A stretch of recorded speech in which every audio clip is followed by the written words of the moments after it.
ঘন অন্ধকার জঙ্গলের মাঝে এক সময় বাস করত এক বিশাল ডাইনোসর।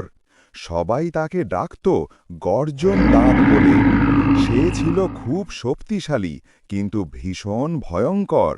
তার গর্জনে পুরো জঙ্গল কেঁপে উঠত। এই জঙ্গলে থাকত এক ধূর্ত শিয়াল, নাম তার লাল চোখ। আর ছিল এক শক্তিশালী বাঘ, নাম কালো থাবা। আর ছোট্ট কিন্তু বুদ্ধিমান টুনটুনি পাখি, নাম চিকচিকি। একদিন জঙ্গলে হঠাৎ অদ্ভুত কিছু ঘটতে লাগলো। নদীর পানি কালো হয়ে যেতে লাগলো, গাছের পাতা ঝরে পড়তে লাগলো, আর রাত হলেই জঙ্গল থেকে আসতো অজানা গর্জনের আওয়াজ। সবাই ভয়ে কাঁপত। শিয়াল লালচোখ ভাবল, এই সুযোগে আমি সবাইকে ভয় দেখিয়ে জঙ্গলের রাজা হয়ে যাব। সে গিয়ে বাঘ কালো থাবাকে বলল, ডাইনোসর নাকি তোমাকে মারতে চায়, সাবধান থেকো। তারপর সে গিয়ে ডাইনোসরকে বলল, বাঘ নাকি তোমার রাজত্ব দখল করতে চায়। এইভাবে শিয়াল দুইজনের মধ্যে শত্রুতা সৃষ্টি করল। কিন্তু ছোট্ট টুনটুনি চিকচিকি খুব বুদ্ধিমান ছিল। সে গাছের ওপর বসে সব কিছু লক্ষ্য করছিল। এক রাতে চিকচিকি দেখতে পেল অসম্ভব বড় এক কালো ছায়া নদীর ভেতর নড়াচড়া করছে। সে বুঝল আসল সমস্যা অন্য কিছু। টুনটুনি গিয়ে ডাইনোসরকে বলল, তুমি বাঘের সাথে লড়াই করছো, অথচ জঙ্গলের আসল বিপদ নদীর নিচে।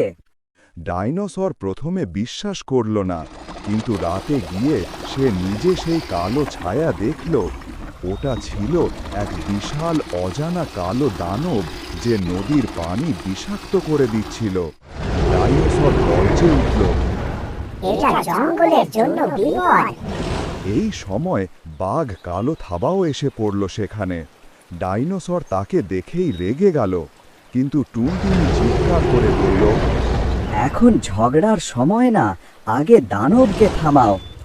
তখন বাঘ ও ডাইনোসর একসাথে আক্রমণ করল। ডাইনোসর তার শক্ত লেজ দিয়ে আঘাত করল। বাঘ তার তীক্ষ্ণ নখ দিয়ে দানবের চোখে থাবা মারল। ভয়ঙ্কর লড়াই শুরু হলো। অন্যদিকে শিয়াল লালচোখ দূরে লুকিয়ে সব দেখছিল।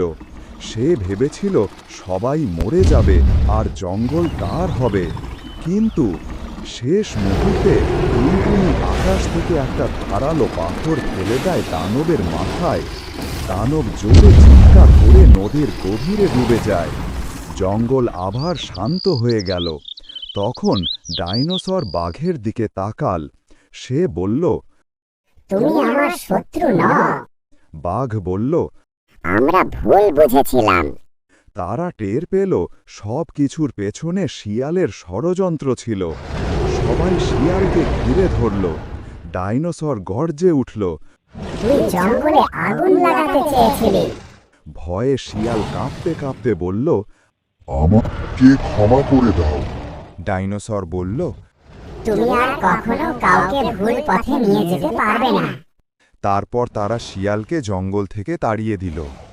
এরপর থেকে ডাইনোসর, বাঘ আর টুনটুনি মিলে জঙ্গলকে রক্ষা করত। ছোট্ট টুনটুনি প্রমাণ করল বুদ্ধি শক্তির চেয়ে বড়। আর ডাইনোসর শিখল ঝগড়ার আগে সত্য খুঁজতে হয়। আর বাঘ বুঝল শত্রু আসলে সব সময় সামনে থাকে না। শেষ কথা, যে অন্যের মধ্যে আগুন লাগায় সে নিজেই পুড়ে ছাই হয়ে যায়। আর সত্যকে চিনতে পারলেই আসল শক্তি অর্জন হয়।